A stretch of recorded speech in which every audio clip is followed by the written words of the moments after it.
rero twamaze gushika muri kino kibanza kugira ngo tuyihimbaze. Haleluya! Haleluya! Imana ishimwe cyane. Ndagomba abantu bavuga amen. Tutitaye ku bibazo dufise. Abari hano Yesu ashimwe. Abari hano Yesu ashimwe.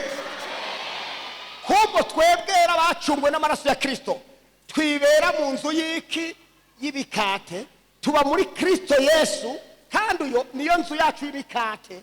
Hanyuma iyo turi y'imikate tukanezerwa, tugakizwa, tukakira Yesu nk'umwami wacu, nk'umwami w'ubuzima bwacu. Igica gisigara rero tuca tuja mu mashimwe yo guhimbaza iki? Abo turajana Yesu abahezagire cyane. Abo turajana Yesu abahezagire cyane. Ndakwifurije kwibera mu mahema y'Imana ariwe Kristo Yesu. Ntuve muri Kristo, ntuje iwabo, ntuje mu cyaha. Iyo ugiye iwabo, iyo ugiye mu vyaha, iyo ugiye gusambana, iyo ugiye kwiba, iyo ugiye gutukana, iyo ugiye mu vyaha, ugiye iwabo mu ciyogero. Umukobwa ngomba ndangiza umukobwa yagiye iwabo. N'umunsi asambana na Budara, eje gasambana na Shabani, eje gasambana na Hanzuruni, eje gasambana na sijui na Buduri, eje kubera iki yabaye iciyogero cya bose. Iciyogero ciyogeramwo bose, ndabeshe ko mpaye mutanyishura. Iciyogero ciyogeramwo bose. Mbwira uwo muntu wicaye ati ndakwifurije ntuzube iciyogero. Oya none ako kabutumwa mubwiye erega urashobora no kwanga kubivuga ariko mu mutima wawe akavuga ati nukuri wewe uri iciyogero. Erega naho wareka kunyishura umutima wawe urakubwira. Aha arashobora kuba hariho umugabo uri ngaha naho umugabo wicaye hano ugasanga ufise abagore babiri canke batatu. N'umunsi usambana na Zuwena, ejo ugasambana na Mayimuna, ejo ugasambana na Zuwena na kubera we ingene bameze abantu baba mu ciyogero. Abantu baba mu ciyogero ko bameze. Abudara avi Bujumbura agashika kwa Zuwena bakaryamana. Nawe ukava imuyinga ukaza kwa Zuwena hirya yejo mukaryamana. Muca muguma muhanahana abari mu ciyogero bahanahana ubucafu, bahanahana ubucafu. Uyu mugabo aragenda kuyuzuwena akayonkomora akacazana kwande kwa Mayimuna akicasanga na kumbe hari uwundi yitwa Sumani nihavuye nawe nyene azanye ubucafu agacasukaho akayora ivya hari agatwara. Abantu bari mu wabo bararemvye cyane. Iyo afise itabi umuntu yibereye imo wabo usanga afise umusogoto w'itabi nkuko akubita mu kanwa ngo ahazi kwiyugumura nta n'umusi rumwe yiyugumuza umuswa umujigiti cyangwa iki amenye yarafitiye ariko akubita mu itabi ati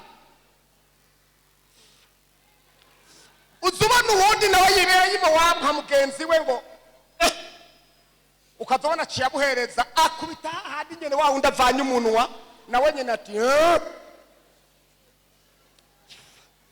ukazobona uwundi nawe kandi wa gatatu ati nawe nyene agaca yakira ukazobona kubise handi ati nukuvuga abantu bibereye hehe barimo wabo hitwa hehe mu ciyogero bahanahana ubucafu. Ugiye abanywa uruyagwagwa ugwato rumwe rubanywera ko n'abantu 100. Umwe aranywa ati agaca hereka mugenzi ati na wewe kandi ntamuraba no kumuraba amuhereza yaravye ati na wewe uwo muriro wiyakirire nawe nyene akasoma. Reka ndabasaye bya dusenge mbwira uwo muntu muri kumwe ati ndakwifurije kutaba imo wabo. Oya nuko inagomba gushavurire mubwira ati ndakwifurije kutaba mu ciyogero.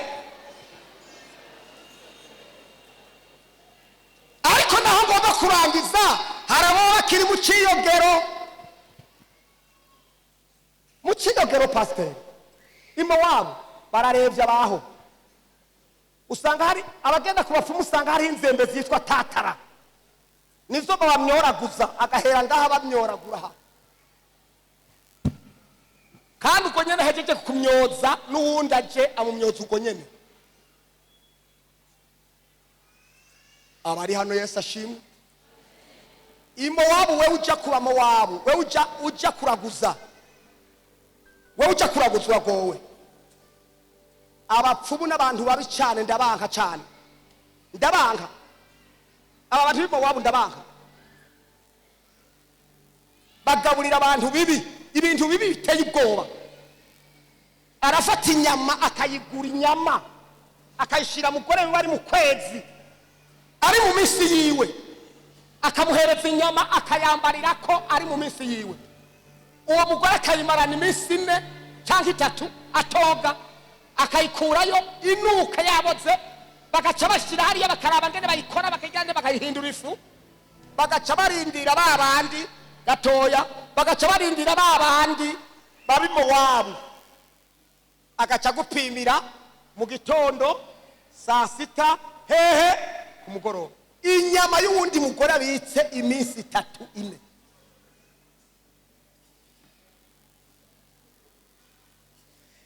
umupfumu aragenda saa 9 y'ijoro akikokomora aho yarariye umukubi akikokomora urukorogwa agaca rucuka mu kirenge agaca asuka mu tuzi agaca shiramo n'utwatsi twifu agakoroga agaca arindira abantu bazi Mowabu agaca bapimira mu gitondo saa 6 ku mugoroba igikorwa cy'undi mugabo cyacu umukecuru mbere mu muti uragamye none ugomba igikorwa ntikigame aragenda umupfumu usanga atunze imbwa cyangwa akayabu aragura inyama agahereza imbwa ikarya igahaga ariko iyo nyama yiguza amanza akayireka igahuya imaze guhuya agahereza yambwa ikarya imaze umwanya yariye ikibidahwa agaca yigiza yimbwa akayora vya bidahwe agaca vyanikira mu nyuma kabisya agaca kuramwo agafu agaca arindira abantu baza hehe Mowabu mu ciyogero agaca bapimira mu gitondo saa 6 ku mugoroba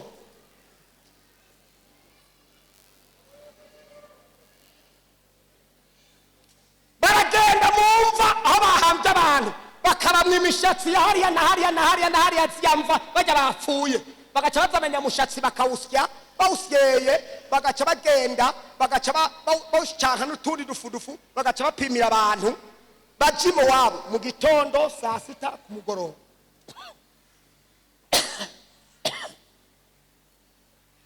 baragenda bagatora imirundi y'amaguru iyi y'abantu bapfuye bakayizura bagenda bagaturira ayo magufa bagaca bahitana ifu bagaca bapimira abantu bazi Mowabu mu gitondo saa 6 ku mugoroba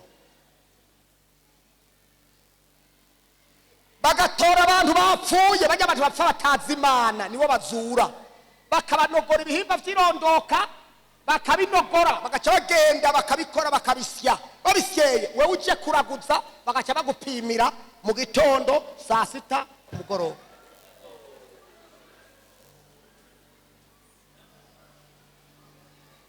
abantu bose basuhukira Mowabu basuhukira hehe ishura turangize basuhukira hehe babasuhukiye mu ciyogero canke hehe bagiye hehe cungumiriza ukuboko uwo muntu uhaye umuhagurutsa ngo duhaguruke dusenge umubwire ngo ndakwipfurije kudasubira ngo usuhukira Mowabu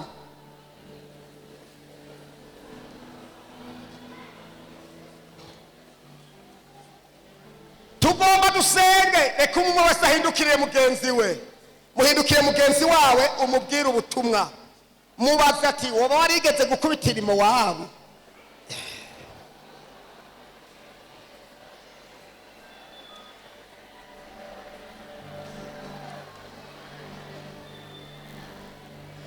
tumusezera umubwire ngo ntuzusubireyo nimba waravuyeyo, ntuzusubireyo. Haleluya, haleluya, haleluya. Ari Betelehemu, haleluya, haleluya, haleluya, haleluya. Oh, icyubahiro kibi cya Kristo Yesu. Ndakwifurije kwibera amahema, ndakwifurije kuba amahema nka Yakobo, ndakwifurije kuba amahema nka Yakobo. Ndasubiyemo, ndakwifurije kwibera amahema nka Yakobo, kuko niyo wari amahema uzokwitwa Isirayeli. Niyo wakwibera amahema uzokwitwa Isirayeli, ihanga ry'Imana. Haleluya. Reka unamike umutwe wawe dusenge, unamike umutwe wawe dusenge. Ndagomba mbaze gatoya ntaragenda kwicara. Urashobora kuba uri hano wicaye mu ngoro y'Imana, ariko waravuye i Betelehemu, waravuye muri Yesu, waravuye mu mahema, waravuye muri Kristo Yesu, waravuye muri Kristo Yesu usuhukira i Mowabu. Waragiye usuhukira mu Buregwe, muri bya bipacupacu, bya bindi byitwa bibangara. Abapasitori, abarimu, abadiyakoni usanga muri bya bibangara bangara banyoye amaso yangana yameze nk'ay'inyomvyi, ijisho ryatukuye ringana uko. Wasuhukiye i Mowabu. Hari abantu n'ahari abana b'Imana biba Imana bayivye ikigira 10. Waracumuye ku Mana, we nturi umwizigirwa. Imana iguhereza amafaranga, umviriza naho zoba ari miliyoni 100, ariko ikigira 10 zizane mu ngoro y'Imana. Nimba vy'ukuri umwana w'Imana, iruka muri umwana w'ikivyagwa ntayo uzozana. Iyo uri umwana utari wo mu mahema ntuzana ikigira 10 mu rusengero. Ariko uvuga ngo ndi mu mahema y'Imana, ndi muri Kristo Yesu, ntegerezwa kumvira papa wanje ariyo Mana, arumvira Imana agatanga ikigira 10. Ndagomba mvuge ngo ninde ashaka kwihana icyaha yacumuye ku Mana.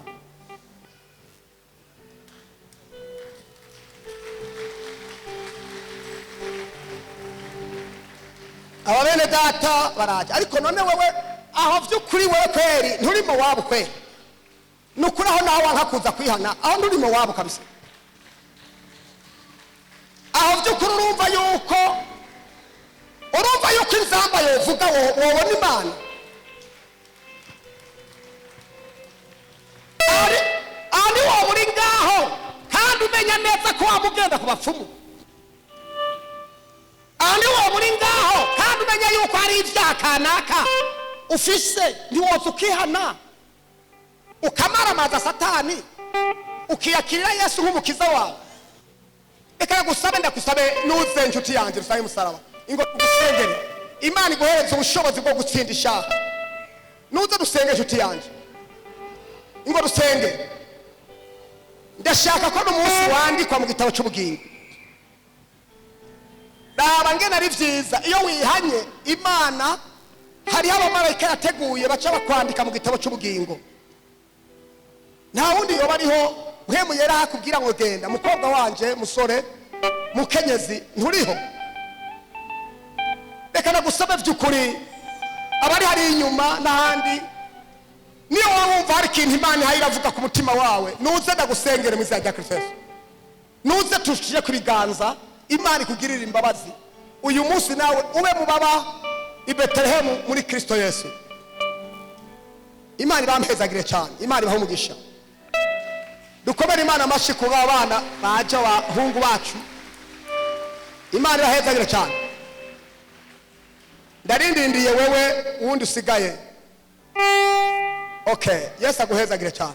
Ndagomba umwungere wacu hano amanze nk'umuvyeyi wanyu, abasubizemo isengesho ryo gusaba Imana imbabazi.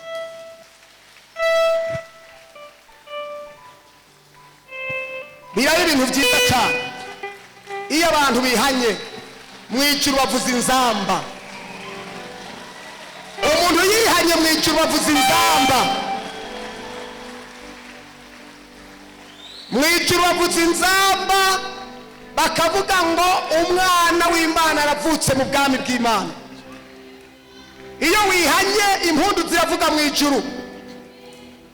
Reka sabe n'undi yo basigaye aze hano. Hari undi asigaye? Ndabona ngaha nk'umuhungu wanje hapa last amen. Ewana aho uhisemo neza muhungu wanje, uhisemo neza cyane. Uhisemo neza cyane.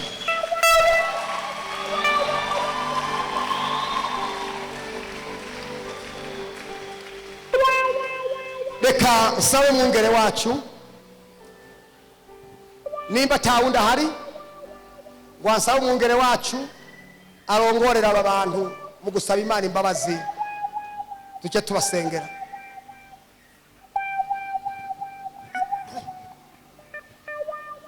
Mugiriwe ubuntu n'Imana, kandi Imana ni nziza cyane, yabemeye mumeze neza.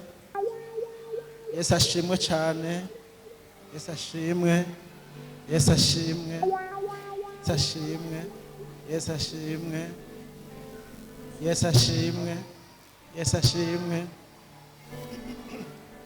Ngomba ndabasengere bagabanije ivyuma gatoya, ndabasengere musubiremo aya majambo nanje igihe nkizwa narayasubiyemo, kandi uyu munsi ndi umukozi w'Imana. Namwe mugiye kuba abakozi b'Imana nyuma yo kwakira Yesu, mukava i Mowabu mukigira i Betelehemu. Musubiremo aya majambo muvuge muti mwami wanje Yesu, uyu munsi n'iyi saha ndakwakiriye, ndakijijwe, mbabarira ivyo nakoze vyose bitaguhimbaye. Ndizeye kandi ndatuye ko Yesu uri umwana w'Imana, kandi ko wapfuye kubw'ivyaha vyanje, kandi kuzoza kunjana. Nkiri mw'isi umpe kunesha, urakoze kumbabariye, nanje ndakwakiriye muri jewe mw'izina rya Yesu Kristo. Ndaguhaye umutima wanje n'umubiri n'ibigumbagumba vyanje biganzwe nawe. Urakoze kumpariye, uhereye uyu munsi mbaye umwana wawe, umbere umuvyeyi mw'izina ryawe ryera Yesu, amen, amen. Dukomera amashyi Imana menshi. Reka nanje ndabasengere.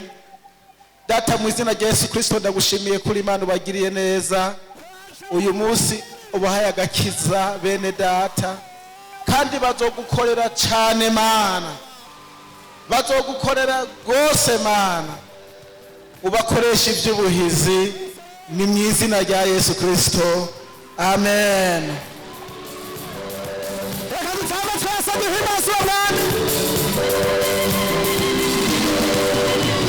Warahabaye Mana, warahabaye, warahabaye Mana, warahabaye cagihe. Warahabaye Mana, warahabaye, warahabaye Mana, warahabaye cagihe.